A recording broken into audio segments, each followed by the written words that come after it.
So my name is Dr. Debra Harwood, and I'm with Brock University, and I'm a faculty and academic member in the Department of Educational Studies.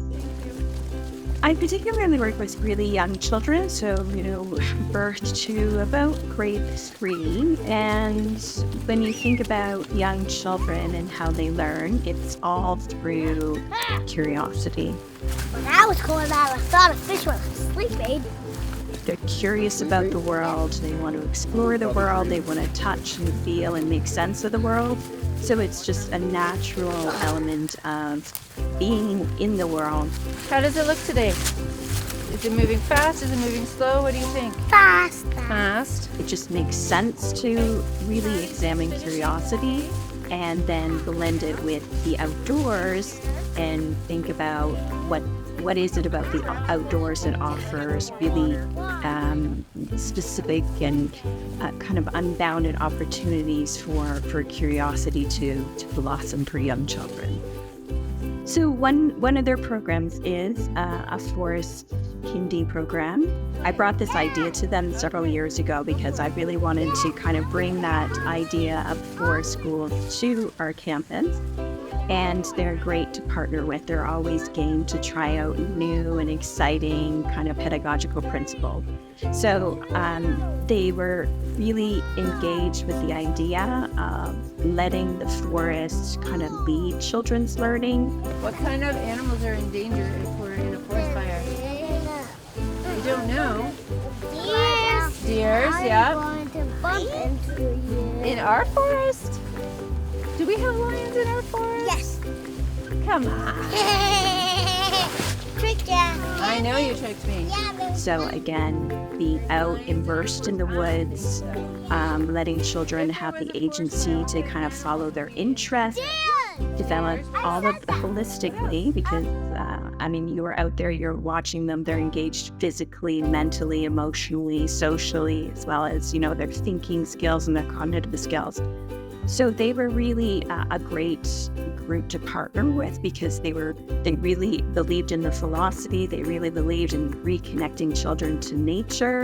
And we have a beautiful campus in Niagara for Brock University. We have a very unique kind of biosphere right there that the children could really engage with and learn about.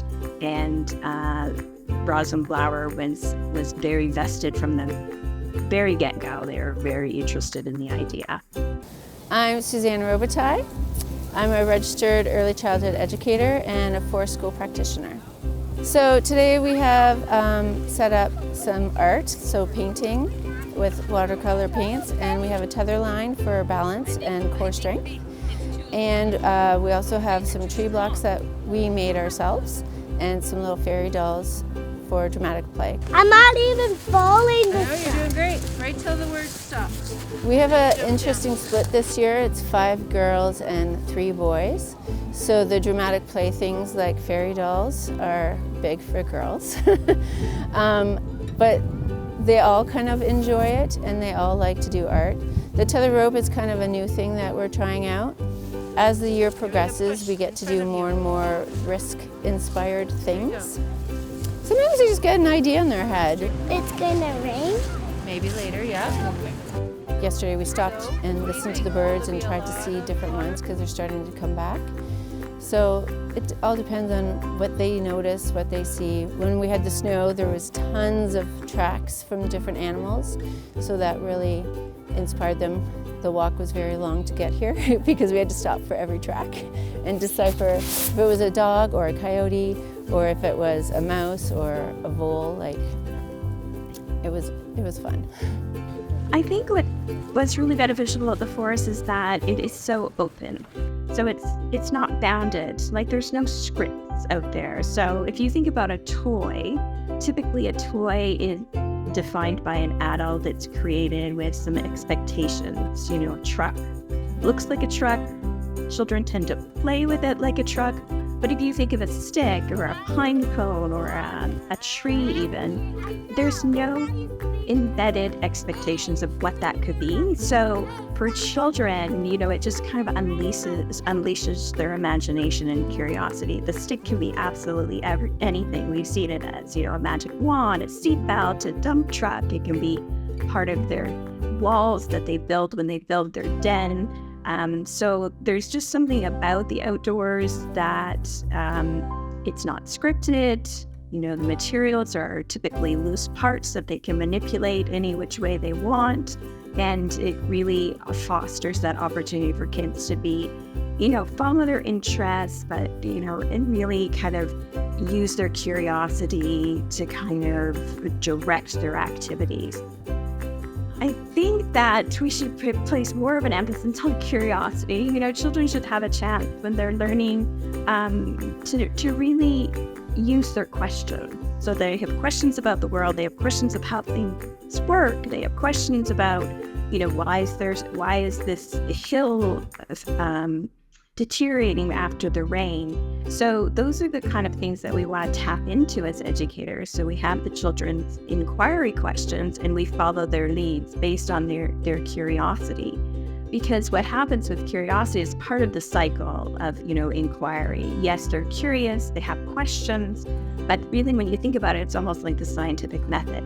They, come up with hypotheses, why does this work? Why is this puddle here? Those types of things. They test out their theories, they come to a conclusion, and they kind of deepen their learning through this kind of inquiry cycle. Usually the kids pick everything that they want to do, so I offer suggestions. Whether or not they follow my suggestions is another story. You guys are playing lava? Now we're playing fighter. Firefighters now? What kind of fire?